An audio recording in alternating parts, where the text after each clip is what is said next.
Imam ja ovaj strašani problem.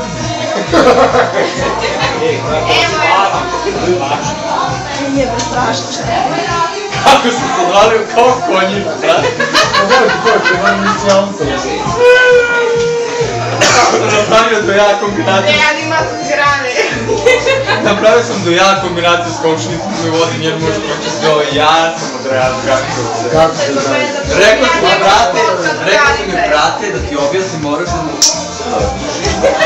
danas se vozi i isto te ode na cratu, brate, on je došli dovoljno da... Nećemo sutra sve. Nećemo sada doći na Vratit će nas. Rekla je... Ti si doktore kriv za sve moje patnje. Do jaja i vratit će. Tek ću da budem kriv. Ajde, da pijem. Ovo već svetu mi treba, nemam ni gače, nemam ništa. Ovo pa dobio si sina, brate, pa šta sad je?